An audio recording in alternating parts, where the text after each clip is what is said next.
महाकारुणिक तथागत सम्यक संबुद्ध, जिन्होंने हम पर बहुत ही अनुकंपा कर यह सद्धम्म दिया है, उन महाकारुणिक तथागत सम्यक संबुद्ध को मैं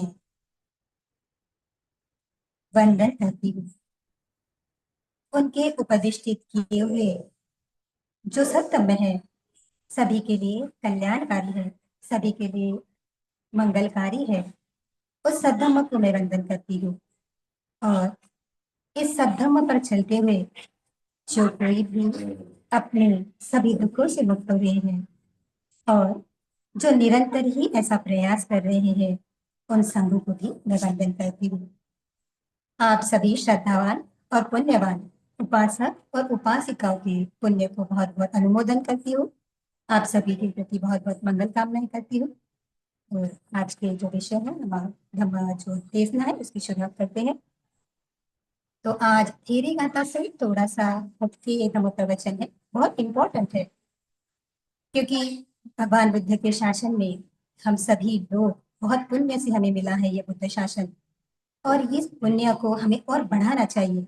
इस काया से जो भी हमें अकुशल है उस अकुशलता को निकाल कर केवल कुशलता ही ग्रहण करनी चाहिए। तो आज हम उसी पे प्रकाश डालते हैं। तो देखते हैं आज किस प्रकार से जो इस बुद्ध शासन है, बुद्ध शासन में भिक्षु भिक्षुणी उपासक और उपासिका ये चारों भी जो परिषदें हैं वो कितनी इंपॉर्टेंट है और उनके किस प्रकार से एक दूसरे से जुड़ी हुई है। तो ठीक है, हम देखते हैं द डिग्निटी ऑफ द भिक्षु भिक्षुनी संघा एंड द बुद्ध शासना। आज थोड़ा इंग्लिश में एक्सप्लेन करने की कोशिश करूंगी, इंग्लिश में पढ़ूंगी और उसको हिंदी में ट्रांसलेशन करके हिंदी में समझाने की कोशिश करूंगी, ताकि बहुत सारे लोग बहुत अच्छे से समझ पाए कि किस प्रकार से ये जो बुद्ध शासन है सुचारू रूप से चल सकता है, किस प्रकार से हर एक व्यक्ति इस बुद्ध शासन से जुड़ा हुआ पुण्य अर्जित कर सकता है और इस काया को त्यागने के बाद कम से कम सुगति को प्राप्त कर सकता है। तो देखते हैं the dignity of the bhikshus bhikshuni sangha in the Buddha sasana. When Lord Buddha preached Dhamma, he not only gave the path of enlightenment but also a system that could keep that knowledge alive for generation to come. तो महाकारुणिक तथागत सम्यक संबुद्ध ने धम्म की उपदेशना दी है, बहुत अनुकंपा करके धम्म बताया है। तो ये सिर्फ केवल निब्बान के लिए नहीं है, जब तक निब्बान प्राप्त नहीं होता है तब तक यह जो बुद्ध शासन है बहुत अच्छे ढंग से चलना चाहिए, सभी को उसका लाभ मिलना चाहिए। इसकी शिक्षा भी भगवान ने दी है। तो भगवान ने इस प्रकार से एक सिस्टम तैयार की, एक व्यवस्था तैयार की है, ताकि आने वाले जनरेशन जब तक ये बुद्ध शासन है वहां तक के ये जो व्यवस्था है सुचारू रूप से चल सके, इसका लाभ सभी को प्राप्त हो जाए। तो the name of this system is संघा। इस सिस्टम को कहा जाता है संघा। संघ यानी आप सभी को पता है, संघ यानी बहुत सारे लोगों को जो एक रूपता में बांधता है, जो सही दिशा में बांधता है और जो सही दिशा की ओर लेके जाने वाला है, ऐसा होता है संघ। The sangha is said to be 4 type. संघा 4 प्रकार के हैं, जैसे आप सभी को पता है। आर्यपुगल संघ की बात नहीं हो रही है, वो तो उसमें तो सभी प्रकार के जो संघ है वो आते हैं, लेकिन आज के जीवन में जो संघ है वो है भिक्षु भिक्षुनी उपासक उपासिका। और ये चारों भी संघ जब सही अर्थ में धम्म का पालन करते हैं, सही अर्थ में धम्म को समझते हैं, तो ये सभी चारों भी परिषदें आर्य मग्ग और आर्य फल प्राप्त कर सकती है और आर्य संघ कहलाती है। तो चारों भी इंपॉर्टेंट है, भिक्षु भिक्षुनिया उपासक और उपासिकाएं। तो अगर कोई ये कहे कि भिक्षु या भिक्षुनिया है केवल वही आर्य फल बन सकते हैं, तो ये ऐसा नहीं है। उपासक और उपासिका भी निरंतर पुण्य कर्म करके अपने मन के, अपने चित्त के जो लोभ है, जो दोष है और जो मोह है, उन सभी का त्याग करके इस निर्वाण के पथ पर चल सकते हैं, इस निर्वाण के लाभी बन सकते हैं, इस निर्वाणगामी मार्ग के लाभी बन सकते हैं, आर्य पुगल बन सकते हैं। तो भगवान कहते हैं जो कोई भी आर्य पुगल बनता है, जो कोई भी मार्गस्थ होता है, फलस्थ होता है, सही अर्थ में बहुत सारे पुण्य को संग्रहित किया होता है, जब कोई सोतापति अवस्था को प्राप्त कर लेता है तो व्यक्ति भी इस संपूर्ण संसार का जो कोई हम कहते हैं कि सार्वभौमिक राजा है, उसके पास में सभी प्रकार की संपत्तियां हैं। उन संपत्तिवान सत्व से, उस संपत्तिवान पुरुष से, उस संपत्तिवान राजा से, सम्राट से कहीं अधिक जो सुखी होता है वो होता है आर्यपुगल। तो बहुत समझना चाहिए हमको कि आर्यपुगल की अवस्था जो होती है वो बहुत ही दुर्लभ है, बहुत ही महत्वपूर्ण है। तो अगर कोई व्यक्ति ये चाहता है कि हमें भी इस अवस्था को प्राप्त करना है, क्योंकि सभी जो धम्म को जानते हैं केवल एक ही लक्ष्य है कि मैं इस दुख चक्र से मुक्त हो जाऊं, इस दुख चक्र को समाप्त कर दूं। मैं अपने कुशल कर्मों को भोगने वाला हूँ और अकुशल कर्मों को संपूर्णतः से नष्ट करने वाला हूँ। तो अगर ऐसा चाहते हैं तो हमें सभी को धम्म का पालन करना जरूरी है। तो जैसे चार जो इसके घटक है, इस बुद्ध चतुपरिसा के चार घटक है। पहली परिषद है भिक्खु। तो भिक्खु होता है, a bhikkhu is one who has renounced the householder's life, have taken a vow to live life according to the dhamma and vinaya। तो कौन होता है भिक्खु? भिक्खु एक वो व्यक्ति होता है, वो पुरुष होता है जो अपने जो दुख है, अपने जो घर है, अपना जो संपत्ति है, तो गृह को त्याग करने वाला होता है, संपत्तियों को त्याग करने वाला होता है। तो वो जो व्यक्ति होता है, जो वो जो पुरुष होता है, वो उन्हें प्रवज्ञा लेनी पड़ती है। तो क्या प्रवज्ञा लेती है? प्रवज्ञा के समय कहा जाता है, जो प्रवज्ञा देती है ये कि ये प्रवज्ञा मैं क्यों ले रहा हूँ। तो वचन दिया जाता है कि अपने सभी दुख चक्र को नष्ट करने के लिए और निब्बान का परम सुख प्राप्त करने के लिए मैं ये क्या कर रहा हूँ, प्रवज्ञा को ग्रहण कर रहा हूँ। तो केवल यही उद्देश्य है कि अपने दुख चक्र को नष्ट करना और अपने जो सभी प्रकार की हम कहते हैं कि निब्बान, सबसे उच्चतर लेवल की जो सुख की परिभाषा है, सुख है, उस सुख को प्राप्त करना ये होता है निब्बान। तो उस निब्बान को सत्य करने के लिए, उस मार्ग का साक्षात्कार करने के लिए कोई जो पुरुष होता है वो अपने सुखों को त्यागता है और अपने आप को निरंतर अपने जीवन को त्याग में बनाता है। तो धम्म और विनय का भली प्रकार से पालन किया जाता है। आप सभी जुड़े हुए श्रद्धावान उपासक उपासिकाएं हैं, आप सभी को पता है जो भिक्षु होते हैं उनके 227 विनय होते हैं। और अगर आप उन विनय को पढ़ते हैं तो जानते हैं कि एक भिक्षु का जीवन कितना त्यागमय होता है, कितना हम कह सकते हैं कि आदर्श होता है, उच्च आदर्श होता है। कभी भी उसकी तुलना हम गृहस्थ लोगों से नहीं कर सकते अगर हम आज की दृष्टि से देखते हैं, क्योंकि उनका एक एक शील जो होता है वो सही अर्थ में उनके अकुशलताओं को दूर करके निब्बान की ओर लेके जाने वाला होता है। जो उपासक होते हैं और उपासिका होते हैं वो तो 5 शीलों का पालन करते हैं, कभी कभी 8 शीलों का भी पालन करते हैं। और बहुत श्रद्धावान और पुण्यवान लोग होते हैं वो तो आजीवन भी उसका पालन करते हैं। तो बहुत दुर्लभ पुण्य होता है क्योंकि अपने शीलों का विशोधन करते हैं। साथ में जब हम भगवान कहते हैं शीलेन सुगतियन्ति, शीलेन भोग संपदा, शीलेन निभृतियन्ति, तस्मा शील विशोधया। क्या होता है शील? शील, भगवान कहते हैं शीलेन सुगतियन्ति। अगर किसी व्यक्ति को सुगति चाहिए, किसी व्यक्ति को सुख चाहिए, तो उन्होंने शीलों का पालन करना अनिवार्य है। अगर किसी व्यक्ति को बहुत सारी भोग संपदा चाहिए, अगर उसे लगता है कि मैं सभी सुखों को भोगने वाला हूं, तो भी उन्हें शील का पालन करना बहुत जरूरी है। अगर कोई व्यक्ति अपने लिए निब्बान का परम सुख प्राप्त करना चाहता है तो इसीलिए उसके लिए भी शील अनिवार्य है। तो देखिए, उपासक उपासिकाएं 5 शीलों का पालन करते हैं और कभी कभी 8 शीलों का पालन करते हैं। लेकिन जो भिक्षु होते हैं बहुत पूजनीय होते, वंदनीय होते। क्यों? उनके गुणों के कारण।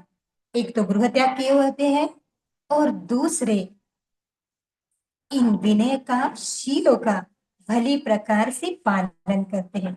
अपने लिए तो करते ही करते हैं, लेकिन मेरी वजह से किसी दूसरे को तकलीफ ना हो, मेरी वजह से किसी की दूसरे की सुख शांति भंग ना हो, और साथ साथ में इस बुद्ध शासन को चलाने वाला हो, इस बुद्ध शासन को प्रकाशित करने वाला हो, इस प्रकार से अपने जीवन को धारण करते, इस विनय को, ये धम्म को धारण करते हैं, तो कितने दुर्लभ पुण्य को प्राप्त करते हैं, कितनी कुशलताओं को प्राप्त करते हैं। तो सच में उपासक उपासिका के लिए बहुत वंदनीय है, पूजनीय है। इसीलिए तो भिक्षुओं का वंदन किया जाता है, त्रिवार वंदन किया जाता है, झुककर वंदन किया जाता है। और कहा जाता है कि आपके जो भी गुण है, उन गुणों के प्रति बहुत बहुत हम आभार व्यक्त करते हैं कि आपकी वजह से हम ये जो अरहंत की ध्वजा पहने हुए ये बुद्ध पुत्र है उसे देख देख पा रहे हैं। तो कितना महत्वपूर्ण है। भिक्षुनिया कौन होती है? भिक्षुनिया भी वो महिलाएं होती है जो अपने सौंदर्य का त्याग करती है। बहुत दुर्लभ है किसी स्त्री के लिए अपने अपने सौंदर्य को। हम कहते हैं कि जो गृहिणी होती है उसे अपने सौंदर्य से बहुत प्यार होता है। तो जो भिक्षुनिया होती है वो अपने सौंदर्य से प्यार नहीं करती, वो तो अपने बालों भी मुंडवा लेती है। वस्त्र भी ऐसे धारण करती है कि जो जो वस्त्र उसे सुंदर नहीं, लेकिन जो वस्त्र उसे सही अर्थ में विनयशाली बनाता है। तो कितना पुण्य करती है। तो bhikshuni, it is a right to the equality given to the woman by the lord Buddha. भिक्षुनिया वो है जो भगवान ने सभी को, चाहे वो स्त्री है चाहे पुरुष है, भगवान कहते हैं सभी को निर्वाण का अधिकार है। कोई भी हो जो इस विनय मार्ग पर चलता है, इस धम्म को धारण करता है, वो व्यक्ति निर्वाण को प्राप्त हो जाता है। तो कितना इंपॉर्टेंट है, बहुत जरूरी है। वो अपने विनय को बहुत भली प्रकार से जानता है, भली प्रकार से पालन करता है। और जो भिखुनिया होती है वो सही अर्थ में त्याग में जीवन जीती है। जेकर तो देखिए कभी उनके जैसा। क्या याद, क्या परेशानी होती है अगर कोई कोई हमें फोन आते हैं, कहते हैं अय्या जी हम 12 के बाद में तो नहीं रह सकते, कभी कभी तो हमको ऐसा लगता है भूख भी लगती है, तो क्या हम कुछ खा सकते हैं या फिर कुछ हम ले सकते हैं? देखिए, एक दिन उपवास करने से कितनी कितना सहन करना पड़ता है। तो जो भिक्षु भिक्षुनिया होती है वो तो आजीवन उस शीलों को पालन करती है, तो कितना पुण्य लाभ अर्जित करती है, कितना पुण्य प्राप्त करती है। तो in the era when women were not considered entitled to salvation, Buddha का शासन इस प्रकार से है, चाहे वो स्त्री है चाहे वो पुरुष है, सभी के लिए समान ही है। जो जो व्यक्ति अपने चित्त की अकुशलताओं को दूर करता है, जो जो व्यक्ति अपने चित्त को महाकुशल करता है, जो जो व्यक्ति निरंतर ही अपने विनय को सुधारता है, वो हर एक व्यक्ति बुद्ध शासन में निब्बान की ओर बढ़ता है। तो कितना महत्वपूर्ण है भिक्षुनी संघ। बुद्ध एस्टेब्लिश द भिक्षुनी संघ एंड सेड, भगवान ने क्या कहा? मेरी आवाज आ रही है?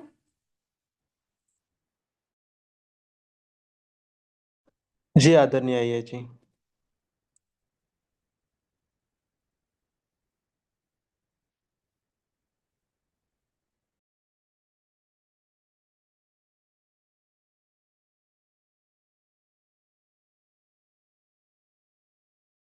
उनको प्रकार सही अर्थ में विनय को धारण करने वाले होते हैं। भगवान कहते हैं कि बुद्ध शासन की आयु तभी तक है जब तक है। अगर विनय निकाल देंगे तो धम्म भी ज्यादा दिन तक नहीं टिक पाएंगे, क्योंकि व्यक्ति ऐसे ही ये विनय तोड़ दिया तो क्या होगा, वो विनय तोड़ दिया तो क्या होगा, ये शील को पालन नहीं किया तो क्या होगा, कुछ भी नहीं होगा। ना उतने तो नहीं होते, चलो थोड़ा देर के लिए मैं झूठ बोल दूं, थोड़ी देर के लिए मैं शीलों का उल्लंघन कर लूं। लेकिन देखिए, जो भिक्षु और भिक्षुनी होती है उनके लिए तो ये अनिवार्य है कि अपने शीलों को भली प्रकार से पालन करना। भिक्षुनी के भगवान ने 311 भी नहीं बताए हैं, जो उसको निरंतर इस निब्बान की ओर लेके जाता है। तो उपासक और उपासिकाओं से कितना अधिक ये विनयों का पालन करते हैं जो भिक्षु भिक्षुनियां होते हैं, सच में बहुत। तो इसीलिए उपासक और उपासिका के लिए वो वंदनीय है, पूजनीय है। और भगवान कहते हैं कि अगर उनका दर्शन भी कर लिया है तो भी पुण्य संग्रह होता है, अगर उन्हें वंदन भी कर लिया है तो भी पुण्य संग्रह होता है।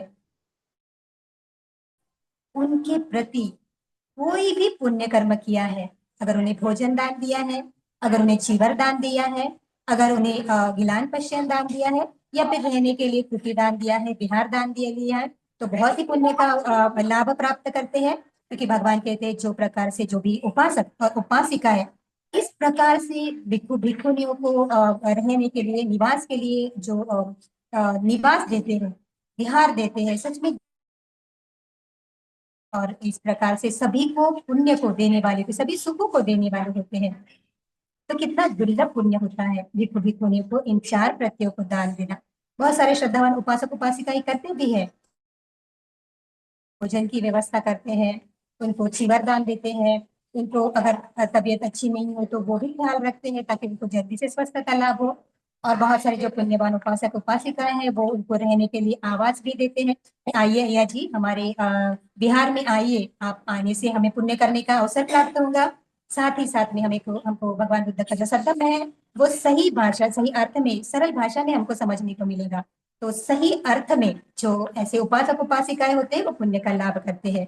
तो इस प्रकार से जो भिक्षु भिक्षुनियां होती है बुद्ध शासन के लिए बहुत ही इंपॉर्टेंट है।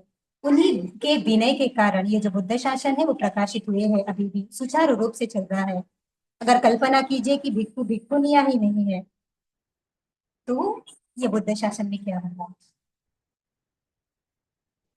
आज बुद्ध के वचन जो भी संरक्षित किए गए हैं, संरक्षित हुए हैं, वो केवल भिक्षुओं ने अपने, बहुत ही हम कहते हैं कि बहुत अपने अपने जीवन का भी उन्होंने ये नहीं किया कि चाहे मेरे प्राण भी क्यों ना चले जाए तो मैं इन बुद्ध शासन को, इस बुद्ध धम्म को, इस बुद्ध बुद्ध के वचन को जो सभी के लिए अनुकंपाशाली है, सभी के लिए महामंगलकारी है, बुद्ध वचन को अपनी जान की परवाह न करते हुए भी उन्होंने संरक्षित रखा। तो क्या वे वंदनीय नहीं है? क्या वे पूजनीय नहीं है, जिनकी वजह से हमें ये धम्म मिला है? तो उपासक उपासिका के लिए सचमुच जो भिक्षु होते हैं, जो भिक्षुनियां होते हैं, वो सही अर्थ में वंदनीय होते हैं, पूजनीय होते हैं। तो जानते हैं उपासक और उपासिकाएं क्या क्या क्या होती है, क्या कौन होती है? बहुत जरूरी है क्योंकि तीसरा और चौथा आधार स्तंभ है, उपासक उपासिकाएं नहीं है तो बुद्ध शासन चल सकता।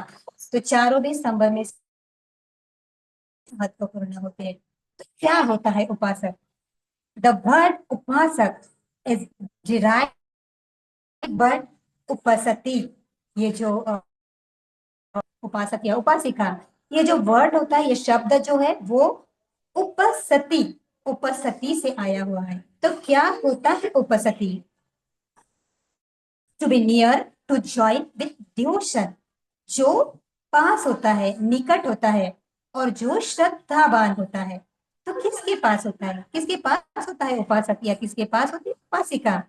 उपासक और उपासिका वो होती है जो बुद्ध, धम्म और संघ के शरण जाती है, जो बुद्ध, धम्म और संघ के प्रति श्रद्धावान होती है और देखती है कि मेरी श्रद्धा कहीं से भी कंपित ना हो बुद्ध, धम्म और संघ के प्रति। वो ये नहीं देखते हैं कि इससे मुझे क्या लाभ मिल रहा है। जो उपासक होता है वो ये नहीं कभी भी देखता है कि मुझे इन संघ की सेवा करने से क्या लाभ होगा, मुझे बुद्ध की सेवा करने से क्या लाभ होगा, मुझे धम्म की संघ की पालन करने से क्या लाभ होगा, क्या मेरे फोटो आएंगे बड़े बड़े न्यूज़पेपर में, क्या इस प्रकार से अगर मैंने इस प्रकार से कुछ किया तो हाँ बहुत लोग मुझे जानेंगे, अरे बहुत श्रद्धावान उपासक और उपासिका है, कितने संघ की सेवा करते हैं। तो भगवान कदापि ऐसे नहीं करते हैं। भगवान कहते हैं उपासक और उपासिकाएं वो होती है जो सही अर्थ में निस्वार्थ भाव से बुद्ध, धम्म और संघ की सेवा करती है। अगर समझ लीजिए जिस उपासक और उपासिका के मन में स्वार्थी भावना आ गया है तो वो कभी भी वो पुण्य अर्जित नहीं कर सकता जो पुण्य उसे सही अर्थ में इन 3 रत्नों की शरण लेकर आता है। तो समझना चाहिए कि उपासक या उपासिका का अर्थ क्या होता है। उपासका, a householder who has faith in the Buddha, the Dhamma and the Sangha and who worship them। क्या कहते हैं भगवान? जो पुरुष, जो गृहस्थ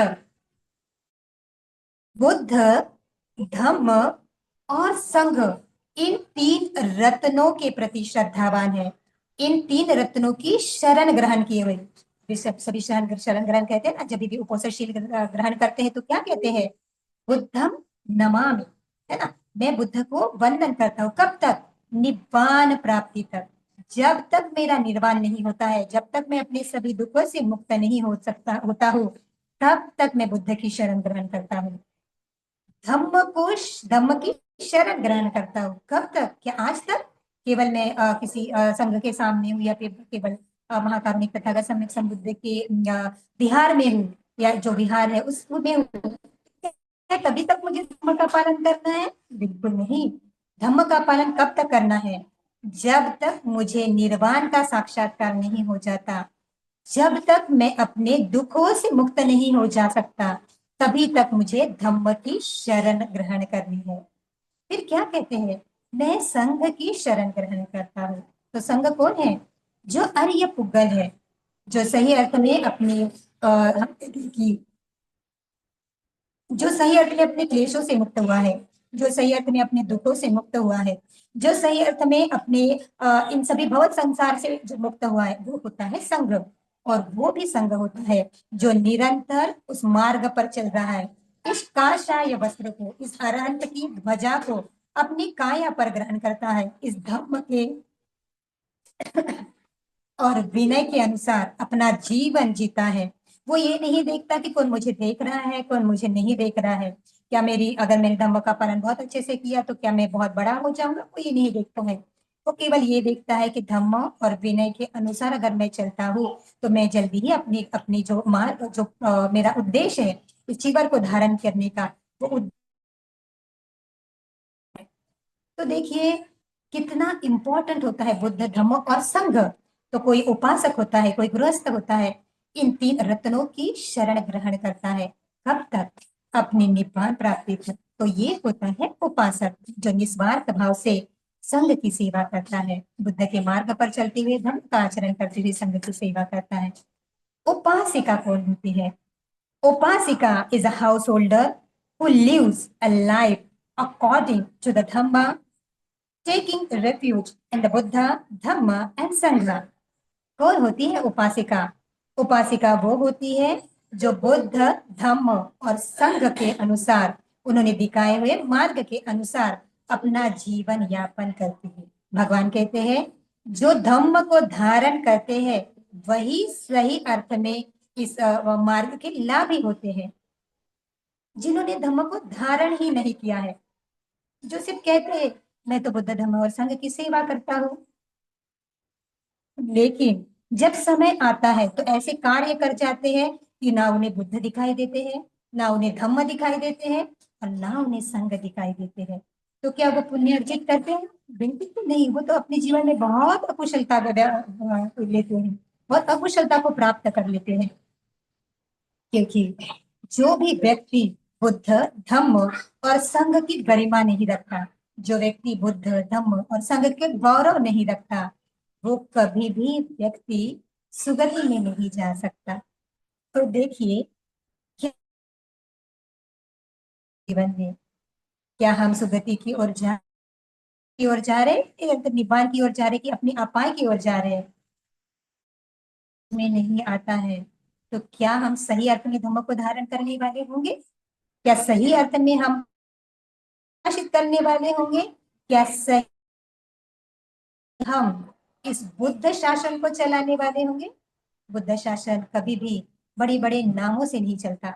बुद्ध शासन कभी भी इस प्रकार से बहुत सारी किताबों को छाप कर का अभ्यास आता है, मैं किस प्रकार से मुझे ये सूत्र याद है, मुझे वो सूत्र याद है, मुझे इस प्रकार से याद है, मैं इतना एक्सप्लेन कर सकता हूँ, कभी भी इस प्रकार से नहीं चलता। अगर ऐसा होता तो भगवान ने हमें ऐसा ही कहा होता ना। लेकिन भगवान ने तो कभी नहीं कहा कि आप इसी प्रकार से कीजिए। भगवान तो कहते हैं जो धम्म को धारण करता है वो सही अर्थ में निर्वाण की प्राप्ति करता है, वो सही अर्थ में अनंतर पुण्य अर्जित करता है। तो क्या है? दिखावा नहीं करना है, सही अर्थ में धम्म को धारण करना है। तो वही उपासक होता है, वही उपासिका होता है। That is the one who lives the devotion near Buddha, Dhamma and Sangha is called उपासक and उपासिका। कौन है उपासक उपासिका? जो सही अर्थ में अपना जीवन श्रद्धा से, बहुत श्रद्धा से, निस्वार्थ भाव से, कोई स्वार्थ नहीं है, मुझे अच्छा कहे इसका स्वार्थ नहीं है, मेरी फोटो आए इसका स्वार्थ नहीं है, कोई ये ना कहे अरे कितना दानशूर व्यक्ति है, अरे इतना दान देता है, ये ना कहे अरे ये व्यक्ति कितना शीलों का पालन करता है, कितना विनय का पालन करता है, ये ना कहे, क्या कहे, बस यही देखे कि किस अर्थ में वो जो उपासक है उपासिका है सच्चे भाव से बुद्ध धम्म और संघ की सेवा कर रहा है, कितने सच्चे हम कह सकते हैं, कितने सही अर्थ में निस्वार्थ भाव से इस मार्ग पर निरंतर चलता रहता है, वही सही अर्थ में उपासक और उपासिकाएं होता है। तो हमें बहुत ही सजग रहना चाहिए जो उपासक उपासिका होता है, क्योंकि अपने आप को उपासक उपासिका जब कहते हैं तो समझना चाहिए कि धम्म को धारण करना महत्वपूर्ण है, धम्म को जीना के लिए नहीं, स्वयं के लिए, क्योंकि निर्वाण तो आपको चाहिए, सुगति तो आपको चाहिए ना। अगर हम कहते हैं कि अरे हम तो इस प्रकार से पालन करते तो समझ लीजिए उसमें लोभा आ गया, और जो लोभा चित्त निर्माण होता है, चाहे वो दान देने में हो, चाहे वो शील पालन करने में हो, चाहे वो कोई से भी पुण्य करने में हो, अगर लोभा आ जाता है तो अंदर बैठा है ना एक चित्त, कौन सा चित्त जो बताता है अरे बाहर तो कुछ भी कर रहा है, अंदर तो लोभा ही है ना, अंदर तो अकुशलाई है ना, तो कहाँ जाएगा, डायरेक्ट अपाय में जाएगा। तो ये हमारे अंदर ही है ना, कोई लिखा पढ़ी तो नहीं कर रहा है हमारे वहां पे बैठ के कि नहीं नहीं इसने तो देखो इस प्रकार से किया, क्या संग्रहित कर रहे हैं, चित्त के अंदर ही संग्रहित कर रहे हैं ना, ये चित्त ही जो है वही पटिसंधि ग्रहण करता है, उसकी ही छुट्टी होती है, उसका ही भंग होता है। तो महत्वपूर्ण बातों पर ध्यान देना चाहिए कि दिखावे के लिए नहीं, सही अर्थ में उपासक उपासिकाएं बनना है। तो जो कोई व्यक्ति ऐसे उपासक उपासिका श्रद्धावान होते हैं, वो दूर तक उनके हाथ जब कहते हैं ना जसोत पुरुष होते हैं, वो केवल उन्हीं को देखते हैं कि अरे कितने अच्छे उपासक उपासक, कोई निस्वार्थ भाव है, कोई भी ऐसे नहीं है कि इस प्रकार से मैं ये चाहिए या वो चाहिए, एक हाथ से देते हैं और दूसरे हाथ से लेने का भाव नहीं रहता है, मैं कितना दे सकता हूँ, इस शासन के लिए मैं क्या कर सकता हूँ, इस प्रकार से उनके चित्त की चेतना होती है। तो भगवान के कान में कितने उपासक हुए हैं जिन्होंने इस धम्म का लाभ प्राप्त किया है, अनाथ पिंड की माता विशाखा थे, और इस प्रकार से बहुत सारे ऐसे नाम हैं जिन्होंने सही अर्थ में उपासक उपासिका होने के बावजूद जो हम कहते हैं कि आर्य मग्ग और आर्य फल प्राप्त किया है, तो दिखावा नहीं किया है, क्या किया है, सही अर्थ में धम्म को पालन किया है, तो वही उपासक उपासिकाएं होती है। भिक्षुज and bhikshunis are not baker, बहुत महत्वपूर्ण है। भिक्षु और भिक्षु, और भिक्षु हम कहते हैं भिक्षु, या फिर जो भिक्षु या भिक्षुनिया है और जो भिखारी होते हैं, उनमें क्या अंतर हो, महत्वपूर्ण है, क्योंकि बहुत सारे जो लोग होते हैं वो भिक्षु भिक्षुनियों को भिखारी समझते हैं, क्या भीख मांगने वाले, ये चाहिए वो चाहिए वो चाहिए वो चाहिए, लेकिन क्या ऐसे है, क्या सही अर्थ में भिक्षु और भिखारी में कोई भी अंतर नहीं है। भगवान ने तो कितनी सुंदरता से बताया है कि जो भिक्षु भिक्षुनिया होती है सही अर्थ में लेने वाली नहीं होती है, सही अर्थ में देने वाली होती है। बहुत ही जिसका हम कहते पुण्य जागा, जो व्यक्ति का पुण्य जागा वही व्यक्ति क्या होता है, प्रवचित होता है। सबका पुण्य जागता है क्या, सभी की इच्छाएं होती है कि हम भिक्षु बन जाए भिक्षुनी हो जाए, किस कोई कोई जो माता पिता होते हैं चाहते हैं कि हमारे जो लड़के बच्चे हैं वो डॉक्टर बने, इंजीनियर बने, ये बने वो बने, लेकिन कितना दुर्लभ होता है कि इस बुद्ध शासन के लिए भिक्षु या भिक्षुनिया बनाए। आप सभी को पता होगा जब सम्राट अशोक बहुत सारा पुण्य कर्म करते हैं, निरंतर संघ की सेवा करते हैं, इस बुद्ध शासन में बहुत सारे पुण्य अर्जित करते हैं, और पूछते हैं अनंत बंदे से क्या अब मैं धम्म का दायक बन गया हूँ, क्या अब मैं इस धम्म को चलाने वाला हूँ, इस बुद्ध शासन को चलाने वाला हूँ, इस बुद्ध शासन को चलाने में सहायक बनने वाला हूँ। तो क्या कहते हैं, नहीं नहीं सम्राट, नहीं अशोक, अभी तो वो नहीं बने हैं। क्या नहीं, क्यों नहीं बने हैं, क्योंकि अभी तक आपने अपने रक्त संबंध जो हम कहते हैं पुत्र है या पुत्रिया है उसे बुद्ध शासन में प्रवजित नहीं किया है, तो धम्म के दायक नहीं हुए ना, तो धम्म बहुत बड़ा पुण्य अर्जित नहीं किए ना, बहुत सारा पुण्य कर्म किया है, लेकिन अभी भी बुद्ध शासन को चलाने वाले उस पद को प्राप्त नहीं किया है। तो देखिए समझना बहुत जरूरी है सभी लोगों की इच्छा नहीं होती है, सभी लोगों का पुण्य नहीं होता है भिक्खु भिक्खुनिया बनना। सभी लोगों के मन में भी वो नहीं जागता है, मन में भी जागने के लिए पुण्य चाहिए, वो भी पुण्य उनके पास में नहीं होता है। और बहुत सारे जो बच्चे हैं वो चाहते हैं कि हम लोग इस प्रकार से बुद्ध शासन में प्रवजित हुए, तो कोई ना कोई बाधा आती है। क्यों बाधा आती है? क्योंकि उस पुण्य को अभी भी अर्जित करने में समय है, वो पुण्य अर्जित नहीं किया है। तो देखिए, जो भिक्खु भिक्खुनिया होती है, वो पुण्य को ग्रहण करने वाले होते हैं। वो पुण्य को हम कहते हैं कि पुण्यवान होते हैं। तो कभी भी ऐसे नहीं समझना चाहिए कि भिक्खु भिक्खुनिया मांगने वाले होते हैं। अरे ये तो बहुत अनुकंपा है जो उपासक उपासिका की, तो उनको तो भिक्खु भिक्खुनिया देखने को तो मिल रही है। बहुत सारे प्रदेश ऐसे हैं कि जिनको भिक्खु भिक्खुनिया नहीं पता है। महाराष्ट्र में भी बहुत सारे लोग हैं ऐसे कि जिन्हें पता ही नहीं भिक्खु भिक्खुनिया क्या होती है, जिन्हें पता ही नहीं उनके विनय क्या होते हैं, जो ये भी नहीं जानते कि वो किस प्रकार से जीवन यापन करते हैं। वो ये भी नहीं जानते कि वो अपने जीवन को किस प्रकार से निरंतर इस कुशल मार्ग पर लेके जाने वाले हैं। तो देखिए, बहुत दुर्लभ पुण्य होता है जो भी उपासक उपासिका भिक्खु भिक्खुनी संघ के संपर्क में होती है, तो बहुत दुर्लभ पुण्य को अर्जित करने वाले होते हैं। तो क्या अंतर होता है एक भिक्खु भिक्खुनी और भिखारी में? बहुत महत्वपूर्ण है।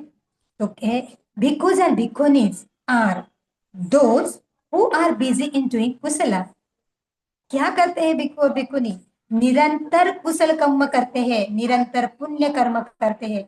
अगर बैठे भी हैं तो भी पुण्य कर्म करते हैं, अगर खाना भी खा रहे हैं तो बहुत सजगता से पुण्य कर्म करते करते, अरे किसी ने मुझे आज ये दान दिया है, उसने अपना जो भोजन है, पता नहीं उसे उसे मिला है या नहीं, या फिर उसने हमें पूरा दे दिया है, कितने पुण्यवान है, उनकी वजह से मेरी ये काया आज ऊर्जावान है। तो मंगल मैत्री निकलती है मन से, वो भोजन करते हुए भी बहुत पुण्य का लाभ हो। जब से यह जो भोजन है, जिसने भी यह भोजन जो हम कहते हैं ना कि बीज भी डालना इंपॉर्टेंट है, तब से लेकर हमारे पात्र में जिन्होंने भी ये भोजन डाला है, कितने श्रद्धावान है, कितने पुण्यवान होते हैं, मन से मंगल मैत्री फूटती है। बहुत मंगल हो, बहुत कल्याण हो। इस चीवर को भी परिधान करते हैं तो देखते हैं, अरे ये चीवर अरहंत की ध्वजा है, तो ये हमें विनय का पालन करना चाहिए। तो ये इसके में भी विनय देखते हैं कि नहीं, विनय के अनुसार रहना चाहिए। तो अगर विनय के अनुसार रहेंगे तो ही सामने वाला हम श्रद्धावान होगा, तो बुद्ध धम्म और संघ के प्रति उसकी श्रद्धा बनेगी।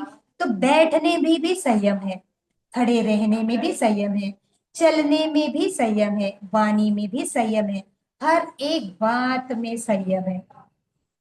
एक जो हमारे परिचित के बंते जी है, उन्होंने बहुत अच्छे से बताया था कि जो भिक्खु भिक्खुनिया होती है, एक दुल्हन की तरह होती है। मुझे उनके शब्द याद आए, दुल्हन की तरह होती है। जैसे दुल्हन कैसे होती है, उसके हर बात को ऑब्जर्वेशन किया जाता है, वो कैसी बैठती है, वो कैसी चलती है, वो कैसी खाती है, वो कैसी पीती है। तो बंते जी ने कहा था उसी प्रकार के भिक्खु भिक्खुनिया होती है।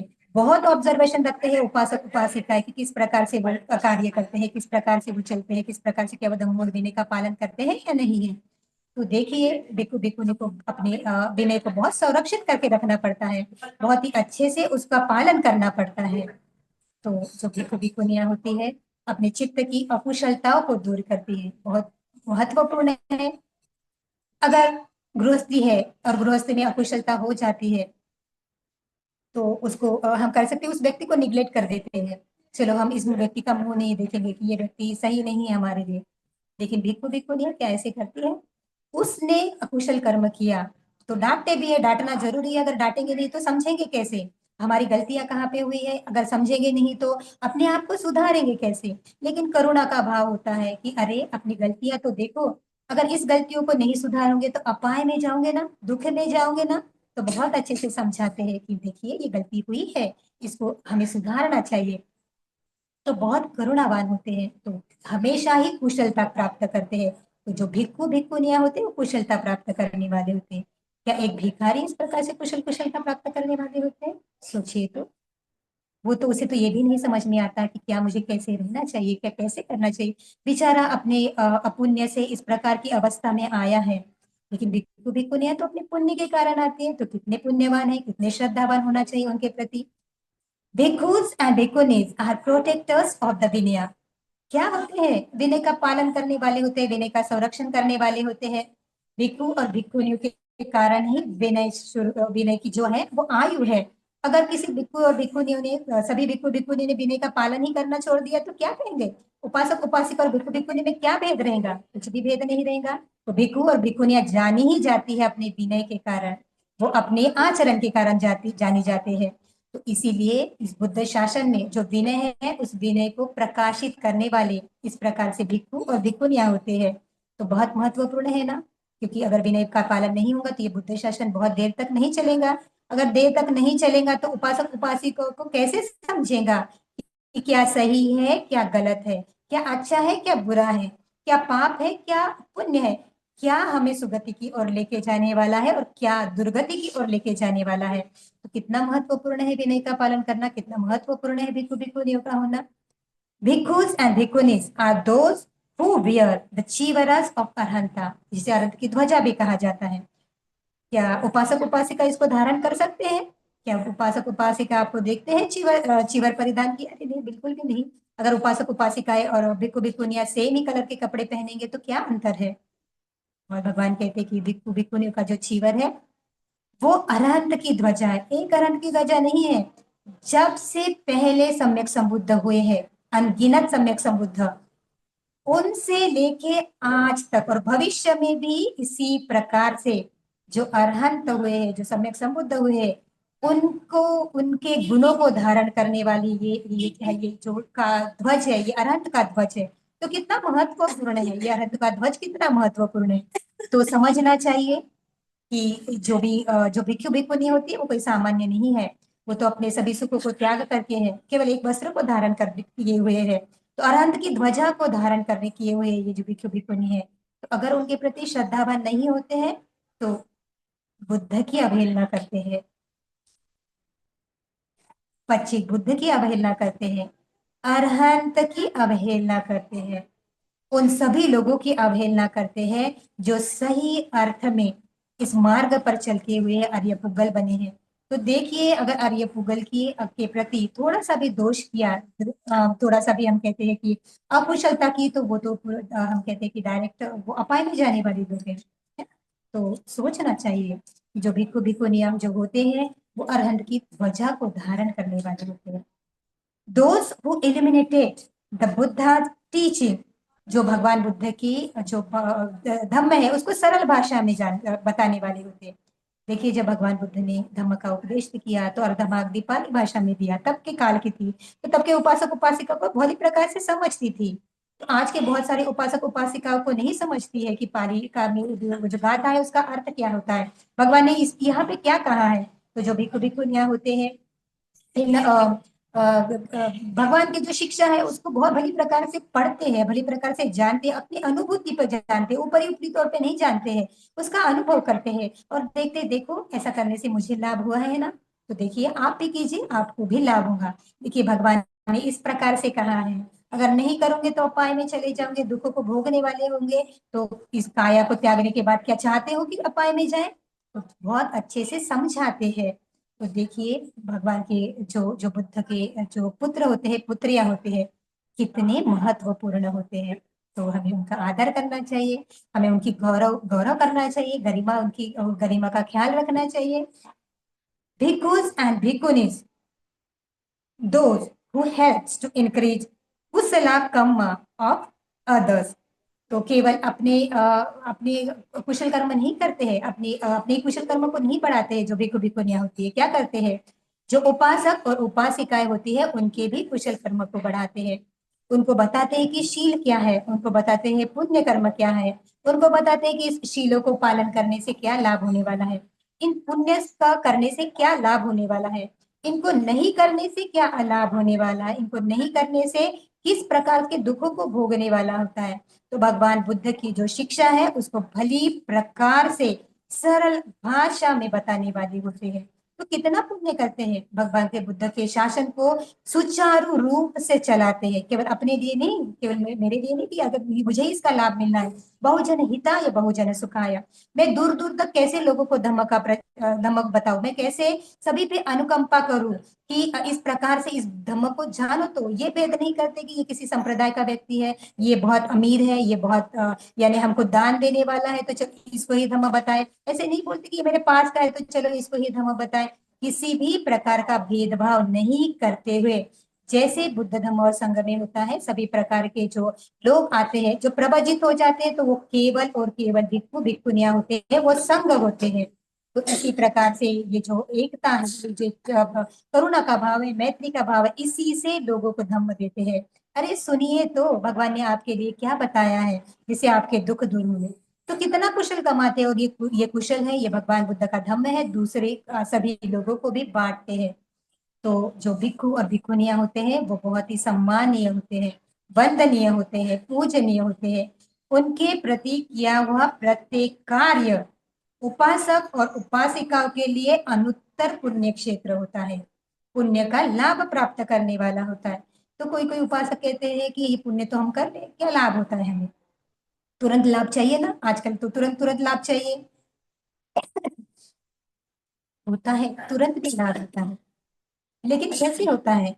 जब निस्वार्थ भाव से किया गया है, तभी उसका तुरंत फल होता है। और अगर निस्वार्थ भाव से नहीं किया गया, अगर थोड़ा सा भी मन में संदेह है कि अरे देखो इस प्रकार से करूँ या ना करूँ, क्या उचित है, क्या मुझे सब देख रहे हैं ना कि मैं पुण्य कर्म कर रहा हूँ, थोड़ा सा भी ऐसा अकुशल भाव अगर निर्माण होता है, तो समझ लीजिए वो पुण्य नहीं है, उसका फल आपको बहुत जल्दी नहीं मिलेगा। तो अगर पुण्य का पुण्य भी का फल भी किसी उपासक उपासिकाओं को, वैसे तो पुण्य का फल मिलता ही है, लाभ की कोई यही नहीं होना चाहिए, अपेक्षा नहीं होना चाहिए कि बस पुण्य कर्म करो और निरंतर अपने निब्बान के लिए प्रयास करो। लेकिन अगर फल भी चाहते हो, तो ऐसा फल चाहो ना जो निब्बान के लिए काम में आए, ऐसे फल चाहिए, चाहना चाहिए जो उच्चतर हो। हम क्यों ऐसा कनिष्ठ फल अपने लिए चाहते, अरे मेरा ये काम हो जाए तो मैं ये पुण्य करूंगा, ये पुण्य करता हूँ इसलिए मुझे ये लाभ हो जाए। तो कभी भी पुण्य को कम मत कीजिए। आप बहुत श्रद्धावान है, बहुत पुण्यवान है, ताकि आपको बुद्ध धम्म और संघ की सेवा करने का अवसर प्राप्त हुआ है। बहुत पुण्यवान होते हैं वो जो लोग जो सही अर्थ में धम्म को जानते हुए इस प्रकार से बुद्ध धम्म और संघ की सेवा करते हैं। तो हम सभी जो चार परिषदें हैं, उस सभी चार परिषदों को मिलजुल कर कार्य करना चाहिए। तभी सही अर्थ में हम लोग अपने लिए भी मंगल कार्य करते हैं और बहुत सारे लोगों के लिए मंगल कार्य कर सकते हैं। तो बस यही बताना चाहती हूँ, ये बहुत जरूरी था आज बताना, क्योंकि घटना ही कुछ ऐसी हुई है कि इस बारे में बताना, इस बारे में सचेत करना बहुत जरूरी है। क्योंकि हमारा ही तो कर्तव्य होता है, हमने ये जो अरहंत की ध्वजा इसीलिए तो ग्रहण की है कि कभी कोई उपासक और उपासिकाएं अपुण्य कर ले, लोभ में आकर, कभी कभी मोह में आकर इस प्रकार से अपुण्य कर्म कर ले, तो उन्हें सचेत करना जरूरी है। तो अगर सचेत नहीं करेंगे तो फिर से प्रकार से इस प्रकार से अपुण्य ग्रहण करेंगे। और अपुण्य अगर संघ के प्रति करते हैं, तो ऐसा अपुण्य होता है कि शायद इस चीवर को आप फिर से हम कहते हैं ना, चीवर को ग्रहण करने वाले कभी होंगे। तो देखिए, जिस संघ के प्रति आप अकुशल कर्म करते हैं, तो बहुत सजग होना चाहिए कि शायद इस अकुशल कर्म से कभी भी मुझे इस अरहंत की ध्वजा को पहनने का अवसर ना मिले। तो अगर इस अरहंत की ध्वजा को पहनना चाहते हैं, अगर चाहते हैं कि मुझे निरंतर सुखति मिले, मुझे सुख मिले, तो सही अर्थ में निस्वार्थ होकर संघ, बुद्ध धम्म और संघ की सेवा करना चाहिए। तो आप सभी के प्रति बहुत बहुत मंगल कामनाएं करते हैं, बहुत बहुत अनुमोदन करते हैं, जो भी निरंतर पुण्य कर्म करते हैं इस चार प्रत्ययों से, बिना निस्वार्थ भाव के, अपने लिए नहीं। जब भी भोजन देते हैं तो ऐसे नहीं सोचते कि मैं ये भोजन देने से मुझे इस प्रकार का लाभ हो, निस्वार्थ भाव से देते हैं। अगर मैं भिक्खु भिक्खुनियों को भोजन नहीं दूंगा, तो वो कैसे धम्म को बांटेंगे, वो कैसे निर्वाण का अपना अपने आप को तैयार करेंगे। तो बहुत ही श्रद्धा युक्त चित्त से, बहुत ही हम कहते हैं निस्वार्थ भाव से ये भोजन दान देते हैं। चिवर भी दान देते तो निस्वार्थ भाव से कि मुझे दुर्लभ पुण्य प्राप्त हो जाए, मैं भी इस चीवर को, मैं भी इस कांसाय वस्त्र को, मैं भी इस अरहंत ध्वजा को ग्रहण करने वाला हूँ, ये सोच कर देते हैं। जब भी कोई भिक्खु भिक्खुनियां बीमार होते हैं, उनका उनका उनका कुछ भी प्रॉब्लम होता है, तो शारीरिक व्याधि होती है, तो सब उनको जो भी जरूरतें हैं वो पूरी करते हैं कि आप चिंता मत कीजिए, क्योंकि आप बुद्ध पुत्रियां हैं, बुद्ध पुत्रियां है, पुत्र है। तो हमारा एक कर्तव्य है कि हम इन बुद्ध पुत्र और बुद्ध पुत्रियों की सेवा कर रहे हैं, क्योंकि भगवान कहते हैं जो भी रोगी की सेवा करता है सही अर्थ में मेरी सेवा कर रहे हैं। तो इन संघ की सेवा करके भी बुद्ध की सेवा करने का पुण्य प्राप्त होता है। तो बहुत ही श्रद्धा युक्त निस्वार्थ भाव से ये करना चाहिए। जो भी व्यक्ति रहने के लिए निवास देता है, भगवान कहते हैं उनके तो दुर्लभ पुण्य होते हैं, क्योंकि ये चार प्रत्यय भी अगर भिक्खु भिक्खुनियों को मिलते हैं, तो इसी में जो कोई विहार दान देता है उसमें ही सबसे बड़ा पुण्य होता है। जब कोई व्यक्ति एक छोटी सी भी कुटिया भिक्खु भिक्खुनी के लिए बांध के देती है और वो भिक्खु भिक्खुनिया वहां पे रह के विनय को पालन करते हैं, तो ऐसा ही इससे कई कई कई कई अपरिमित गुना सुंदर भवन वो सुगति में जब जाएंगे उनके लिए ऑटोमेटिकली तैयार होगा। तो देखिए, यहाँ पे बना रहे ना, यहाँ पे कर्म करते हैं ना, और क्या प्राप्त करें? सुगति में इस प्रकार का उच्च, हम कहते हैं उस प्रकार से भवन प्राप्त करते हैं। तो कितना दुर्लभ पुण्य है किसी को, किसी भिक्खु या भिक्खुनी को इस प्रकार से निवास देना। लेकिन आज तो बहुत ही एक खेद व्यक्त करते हैं कि बुद्ध का धम्म, कोई बोधिसत्व होते हैं इसी भूमि पर बुद्धत्व प्राप्त करते हैं। पहली बार संघ भी इसी भूमि पर देखा गया जाता है। पहली बार धम्म का प्रवचन भी इसी भूमि में दिया जाता है। लेकिन आज वो श्रद्धा कहाँ है? उपासक और उपासिकाओं में वो बुद्ध धम्म और संघ के प्रति किस प्रकार की भावना है? एक ऐसा सोचते हैं कि इस हाथ से अगर मैं दूंगा तो मुझे दो हाथ से मुझे कमाना भी तो है। तो इसी प्रकार से आज बहुत सारे विहार है, बहुत सारे विहार बांधे गए हैं, लेकिन किसके लिए? क्या वो उपासक उपासिकाओं के लिए है या भिक्खु भिक्खुनी के लिए है? समझना चाहिए कि भिक्खु भिक्खुनियों के लिए नाम पे, उनके नाम पे बांधा गया ये विहार।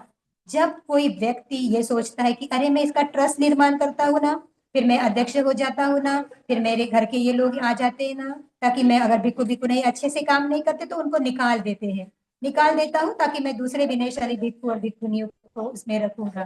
लेकिन क्या आप ये समझ सकते हो कि आपका कितना दुर्लभ पुण्य होता है? अगर आपने निवास भी दिया है, अगर वहां पे कोई भिक्खु भिक्खुनियों को विनय पालन करने में, शील पालन करने में कोई समस्या भी आती है, तो क्यों ना मैं उनको उस विनय के बारे में, उनके विनय को मैं किस प्रकार से वो शुद्ध कर पाए इसके लिए सहायक बन जाऊं। तो अगर ऐसे भी करते हैं तो कितना दुर्लभ पुण्य कर्म करते हैं। किसी भिक्खु भिक्खुनियों को बहुत गौरव में करके उनको बताते हैं कि इस प्रकार से अगर आप करते हैं तो सही अर्थ में अच्छा होता है, विनय भाव से करते हैं तो दुर्लभ पुण्य करते हैं। उस भिक्खु भिक्खुनियों को भी निरंतर शील पालन की ओर अग्रसर करते हैं और दुर्लभ पुण्य प्राप्त करते हैं। लेकिन सभी नहीं न करते ऐसे। अरे वो तो टीका करता है, ये तो 2 ही साल की भिक्खुनियां हैं, इनमें किस प्रकार से, क्या सच में ये विनय को पालन करते हैं? अरे ये तो अभी अभी प्रवचित हो गए हैं।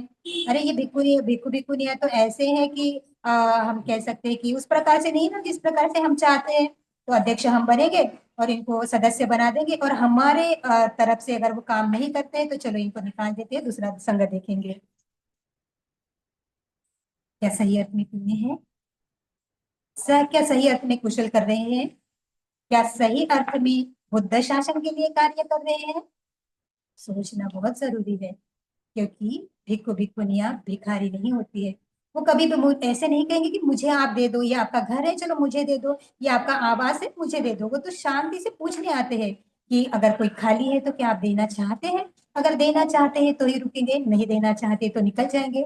लेकिन अगर कोई सामने से आके बोलता है कि लीजिए ना अय्या जी, लीजिए ना बनते जी, ये जो निवास है हम आपके लिए देते हैं, आप यहाँ पे रह के हमें पुण्य करने का अवसर दिए। तो पहले तो उपासक उपासिकाएं आए हैं ना, तो आप कैसे ऐसे कह सकते हैं कि जो उपासक उपासिकाएं जो भिक्खु भिक्खुनियां होती है हमारे अनुसार काम करेंगे तो हम रखेंगे, नहीं तो हम निकाल देंगे। सच में क्या कहेंगे ऐसे चित्त को? तो समझना चाहिए, ये जो भी चित्त निर्माण हुआ है वो अलोक लोभ के कारण हुआ है, वो मोह के कारण हुआ है। तो सचेत होना है।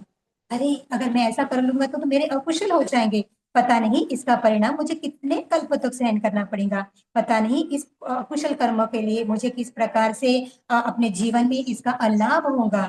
तो अगर नहीं सोचते हैं तो सोचना शुरू कर दीजिए, क्योंकि जो भी संघ के लिए किया गया कार्य है, अगर आप संघ को इस प्रकार से दान नहीं देते हैं, संघ को उस प्रकार से आप अनुमोदित नहीं करते हैं, तो सही अर्थ में इस बुद्ध शासन को बढ़ाने वाले नहीं होते हैं। आप सभी के लिए बहुत बहुत मंगल कामना करते हैं, बहुत बहुत पुण्य अनुमोदन करते हैं। अनुमोदन का जो भी हमने पालन करके ये जो भी हम अ, जो भी पुण्य अर्जित किया है वो सभी पुण्य आप सभी को अनुमोदित करते हैं। आप सभी निरंतर इस धम्म पथ पर चलते रहे, आप सही अर्थ में धम्म को जाने, धम्म को समझे, और बुद्ध धम्म और संघ इन 3 रत्नों के प्रति, अनुपम रत्नों के प्रति हमेशा ही अपनी श्रद्धा बनाए रखिए। देखिए हमें किसी के लिए बाद में करना है, पहले तो स्वयं के लिए करना है ना। तो आप सभी के लिए बहुत बहुत मंगल कामना, बहुत बहुत साधुवाद, सभी के प्रति बहुत बहुत साधुवाद, बहुत सुखी।